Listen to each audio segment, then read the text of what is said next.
fishing, it's in my soul. Welcome to the Salt Strong Podcast, disrupting fishing entertainment as you know it. Prepare to laugh. Prepare to get to know fishing legends in a whole new and unfiltered way. And on occasion, you might even learn a thing or two about fishing. Here's your host, Joe Simons. Like diamonds.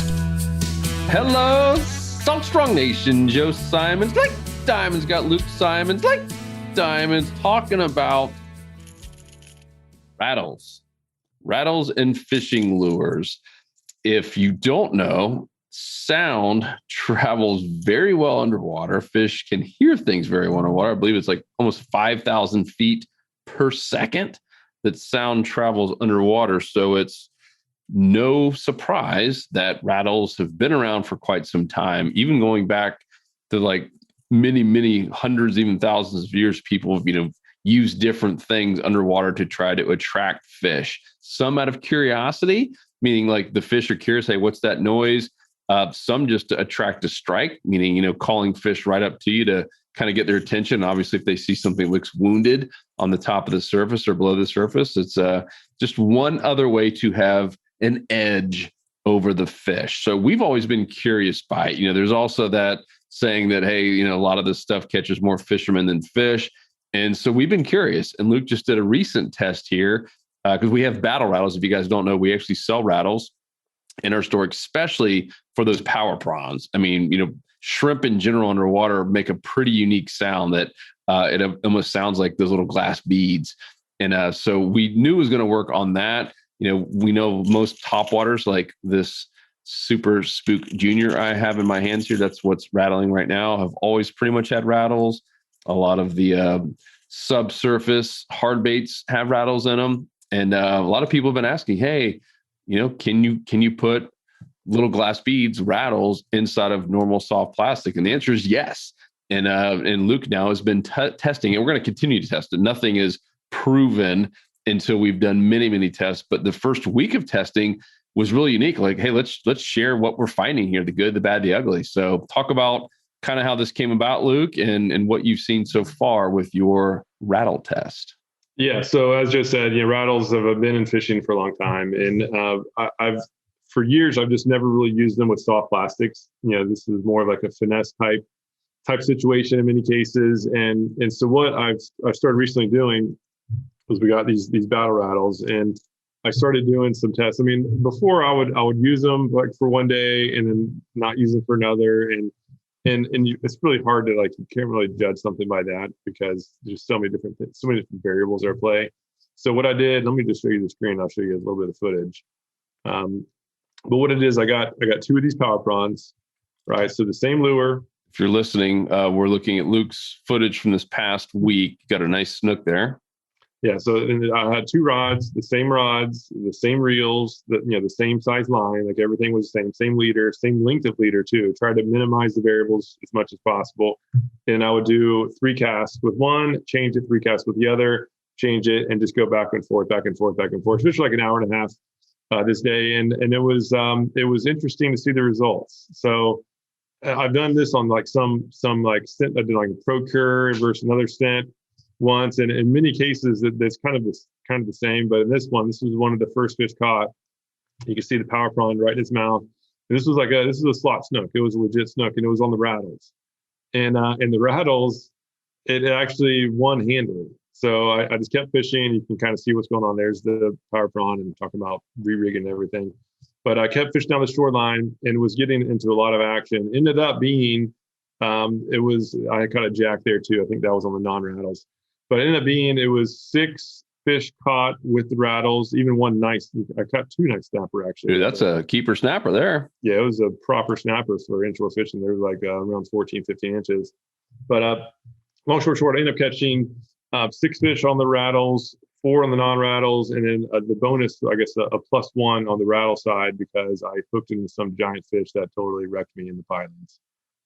So it was cool to see that, right? And so this video's this video should be live by the time you're hearing this, and so the whole thing's documented. Obviously, we'll try to keep it as proper as possible. And this was with the power prawn shrimp fishing docks. The next one I'm going to do in the jerk bait, in the soft plastic jerk bait, I'll use the Alabama leprechaun up on the flats and just see how it does. Obviously, one day isn't conclusive, but we're going to keep doing it, and just see the exact conditions where they work, and maybe conditions where they don't work too. Or if it turns out to be neutral, we'll report that as well. But so far, I don't know, it just seems like, just from doing like the non-scientific test over the years where I'm using some rattles and not, I do feel like the rattles have the edge, but this 3x3 actual test, I think will have the best actually conclusive data that I've seen. Yep. So if you can, Luke, if you can take a look at a little battle rattle out, and that's all at fishstrong.com. And I would recommend anyone who's buying the power prawns, which are our proprietary shrimp. Those are the soft plastic shrimp we have. It actually has a cavity. Most of the sizes, we have 2 different sizes. Most of them have a built-in cavity. So it's already there. It's like the easiest thing in the world. You literally just slide the battle rattle in to the cavity. It's like inside, and Luke's holding it up right now. But basically, a rattle is essentially, there's a lot of different ways to do it, but the ones that seem to work the best, it's just like a little glass tube. So it's real glass. It could shatter if you hit it with a hammer. And it's got little, almost looks like little beads, looks like small little ball bearings that are in there. And if you shake it, you can hear it. And obviously that sound is transferring quite well underwater. And there have been some studies from some like real scientists who are going underwater to see the different transmissions underwater of different types of beads and rattles, et cetera. And some do better than others, obviously. Clearly if the fish is right near you, they're going to be able to hear anything. But I think some people have this kind of a misguided impression that, I'm going to be able to throw something out there with a rattle and the fish are just going to be attracted from miles away. That's not the case.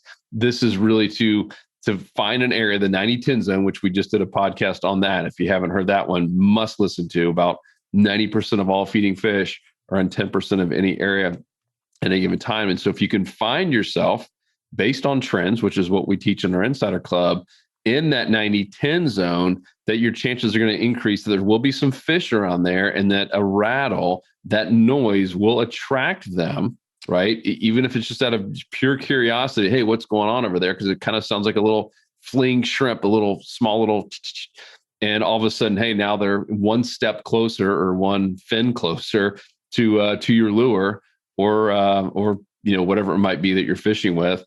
And hopefully they crush it and you catch a big fish.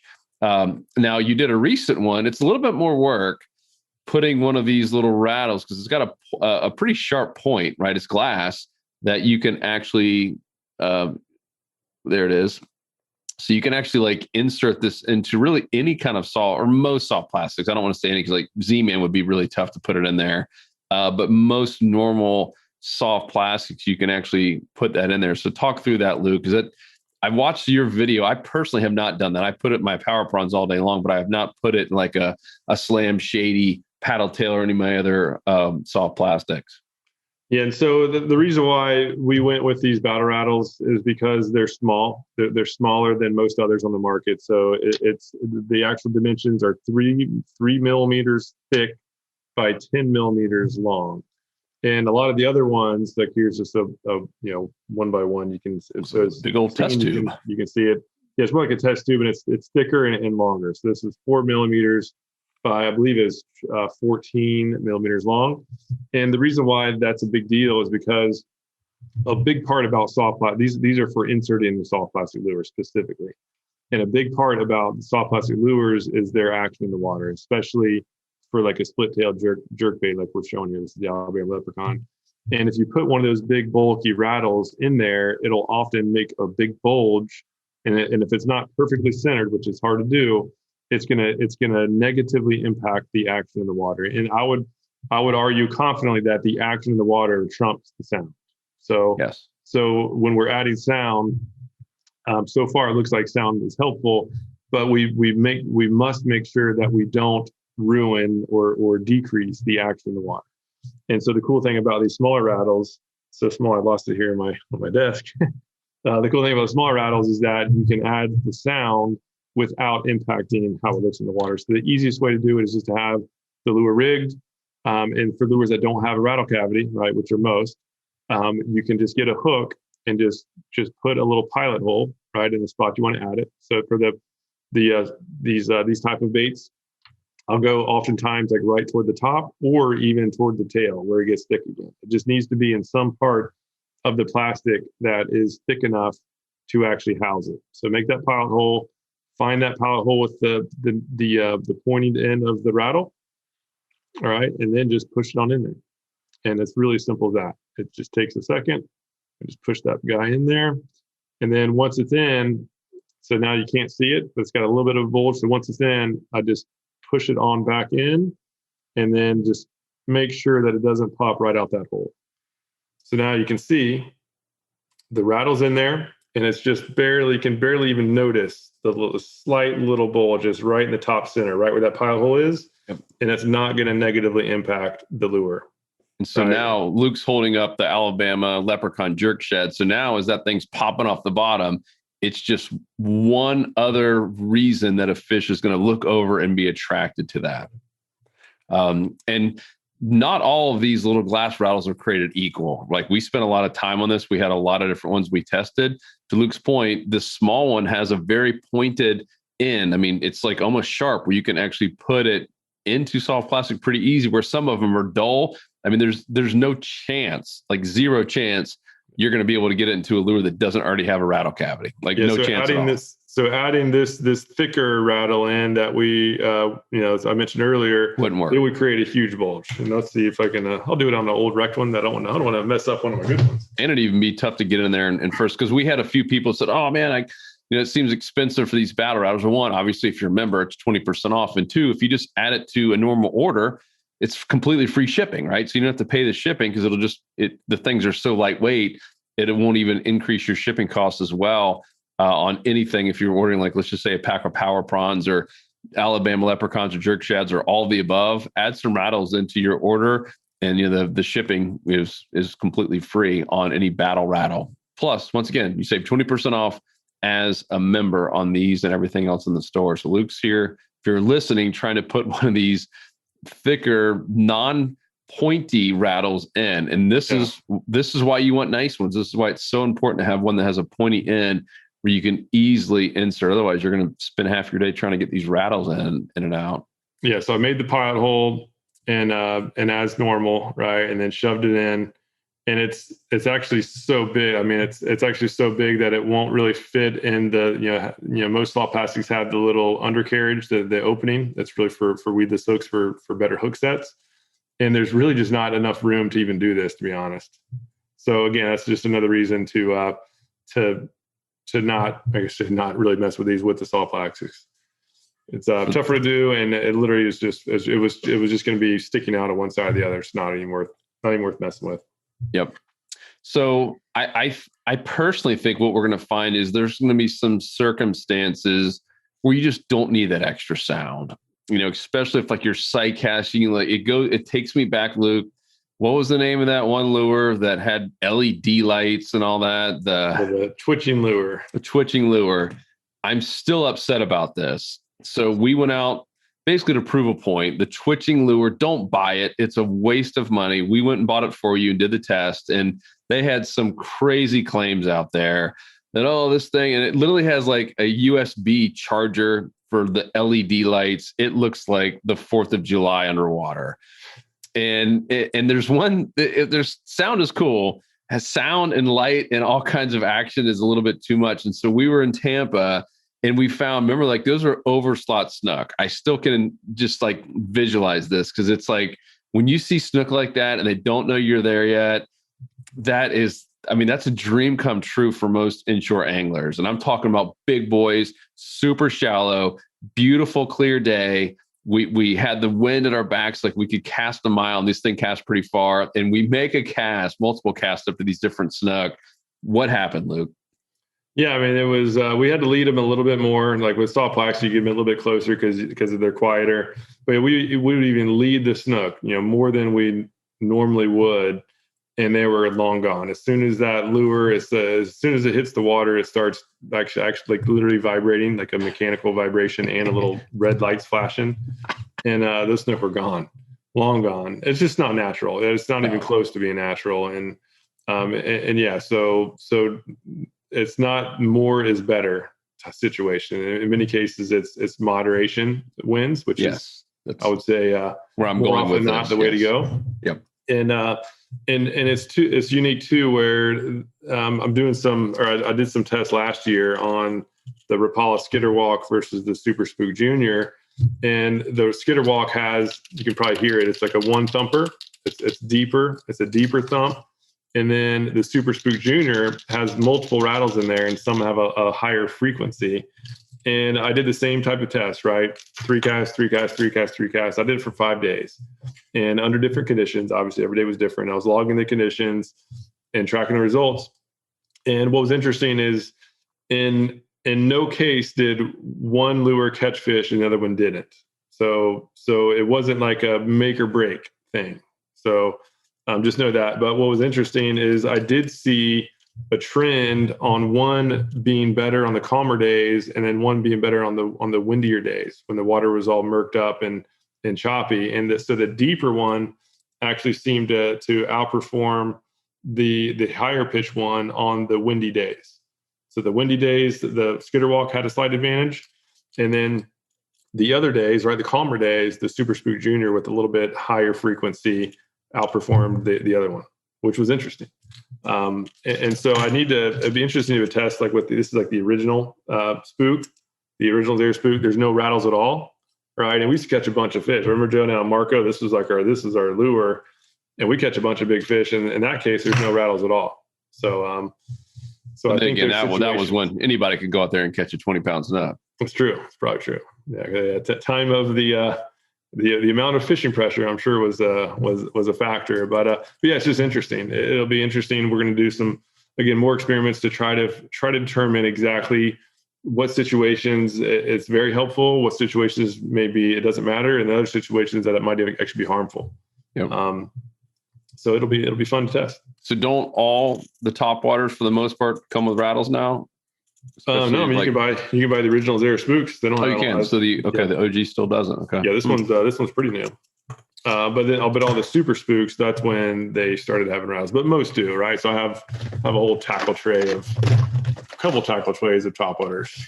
It's getting out of hand, right? Here's 2 tackle trays of these all have rattles. These do not. These are all the original super spooks or the original spooks, and then these are a bunch of skitter walks and other Rapala lures, and these all have rattles. So most have rattles. Yep. And so if you've made it this far, we'll give you a little insider secret, if you will. So we are working on a couple new lures, have been for quite some time. One is going to be a top water, and it has rattles, and it also has single inline hooks, something that so many of us have been asking for. It still drives me nuts that most, not all, but most of these manufacturers still put these treble hooks. Oh, they drive me nuts. And from everything we've tested, it does not hurt your chances of catching fish. And in many cases, you can actually land bigger fish with the single inline hooks. So we got a pretty unique, and we're pretty pumped about it. We're not going to tell you the name just yet, but we'll have a new topwater coming here this summer, and a new Slam Shady with a rattle cavity, just based on what we're seeing so far. And obviously you don't have to put rattles in there, but for just the ease of access to have the cavity, it is pretty nice. That way you're not having to do surgery on it, or even a little 7-year-old can just sit there and put the little battle rattle right in there and just give you one more chance to catch fish. And where we were going earlier with this, Luke mentioned the moderation. There are going to be some times, like maybe sight casting in a foot of water, we just don't need it, right? You're just leading the fish. You don't need all the extra stuff. You don't need bells and whistles and lights. It was just so eye-opening to see these snook. I mean, I'm talking like bolted, like they had never seen anything like that before. The thing's got red lights and blue lights. I mean, it looked like a police car, on 4th of July. It was nuts underwater. So do not buy that lure. We will never, ever recommend it. That is one of the worst lures I think I've ever seen in my entire life. And they stopped making it, and some other knucklehead like bought the rights to it. And I saw it again, and they were like using the funniest part. And so thank you for some of you who have sent us like footage of this stuff. there's some groups out there that are like stealing our footage, and it was a very negative review. We've never done that many negative reviews. That was like the first one that we did, was just like, guys, do not touch this lure. It is a complete ripoff. It is not good. And they actually stole the footage from that video for an ad they were running to sell you that same stinking lure. Do you remember that? Because we actually did catch a snook. Finally, we caught a snook, but it was a spot that was loaded with them, and we probably would have caught 20 or 30. We would have destroyed it. We could see this; they were everywhere, and we finally caught one at like the end of the day as the sun's going down. And they used big too. Yeah, it was like a 16-inch snook. Like, that was mind blowing. So they stole our footage to sell their horrible lure. So do not buy that thing. What's it called again? The twitching lure. Twitching, I believe that's it. Yeah, the twitching, and they've maybe changed names. But if you see something that if you need to plug it into a computer, do not buy it. You do not need that. That is not natural at all. It is way overkill, and it will actually, in most cases, will be seen. It will hurt your chances. You do not need your lure to plug into a computer. I mean, we did a whole podcast on that, right? The simple ones, the stuff that just continues to work, like a paddle tail and a little 5-inch jerk shad and a topwater plug, a white bucktail. I mean, you don't have to have the craziness. So we're really pumped to have some new opportunities to use some of these rattles, new opportunities to test this out. And we love your feedback on it too. We'd love to hear if you've had any pros or cons using any type of rattles, the ones that are already kind of pre-built inside some of these hard baits, to putting them in your soft plastics. I know in Texas, Louisiana, some of the murkier water, they seem to really love rattles. The same reason, like popping corks, right? I mean, those, what are they called? The Cajun Thunders and stuff. I mean, all those really popular popping corks, I mean, they have little rattles. They have beads on them just to make more noise. It's just, hey, it's that boom. It attracts fish over there. It gets their attention. They look at it, and there's a bait hanging down there, and boom, they're on like Donkey Kong. So.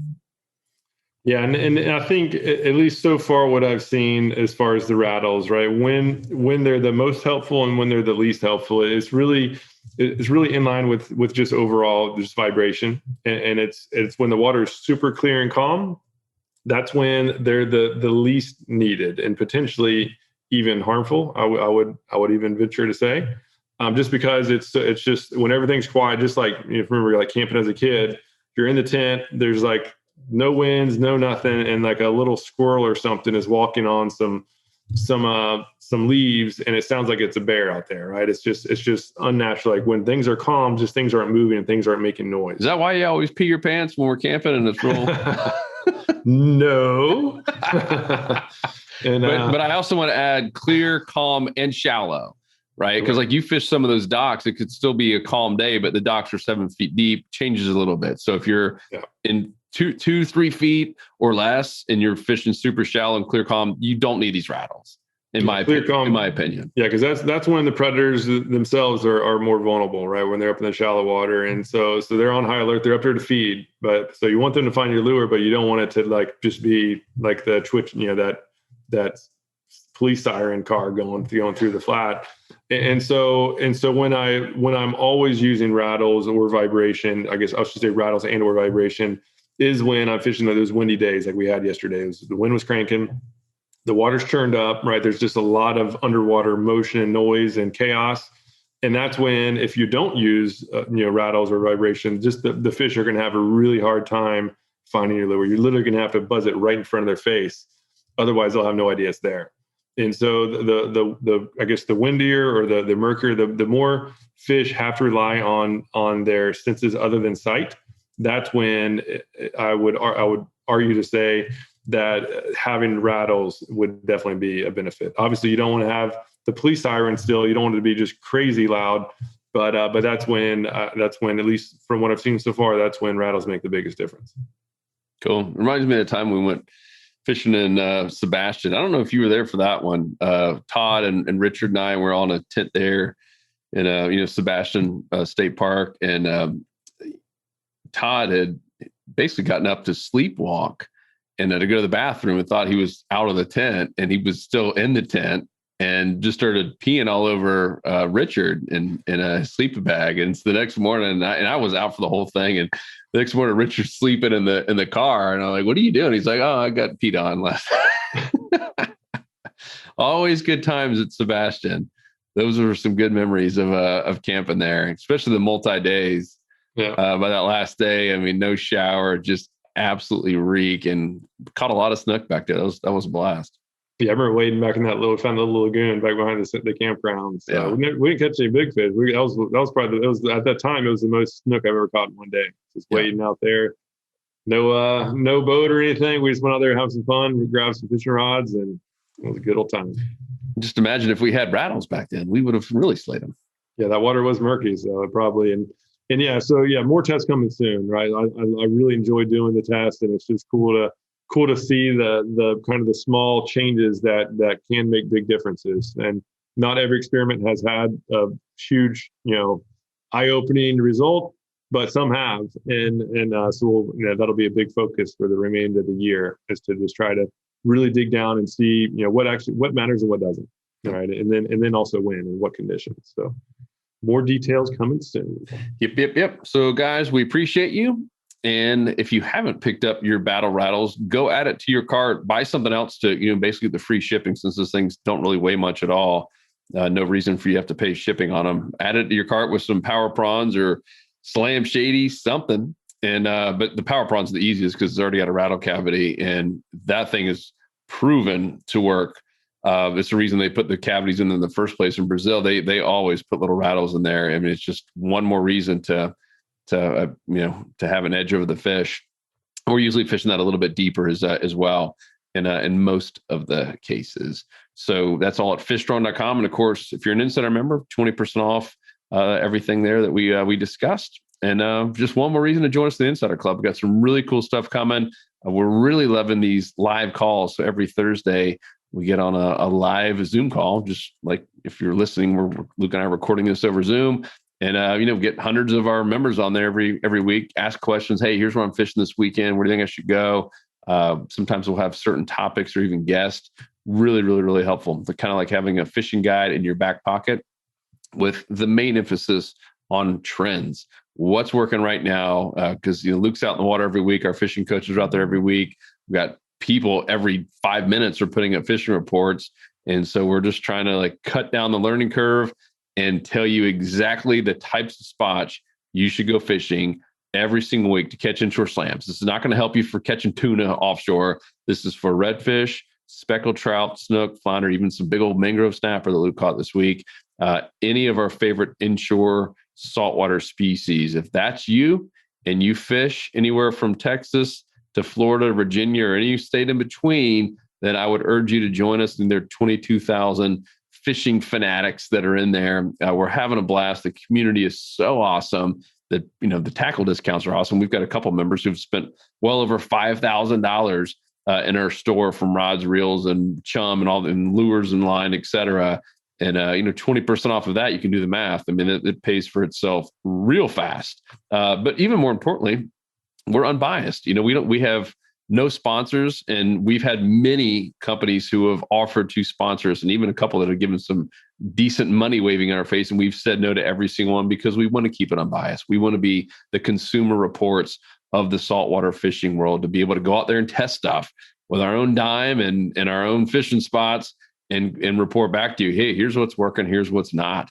And I love that. And hopefully, as long as we're around, we'll just keep that up and keep saying no to all sponsors and just being able to tell it like it is. Because that, one, you're saving money in the discounts, but two, you're avoiding the stuff that doesn't work, like the twitching lure and some other things we reported on to our members that we says, guys and gals, avoid this. Here's what works. Here's what doesn't work.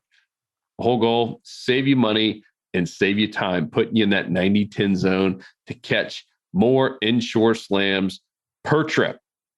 You can find that all at saltstrong.com. Up at the top, you'll see a little button to join. And if you're a current member, thank you so much. You're the foundation of our company. We appreciate you big time. You're our family. I know we got an event coming up here soon. We got a couple more.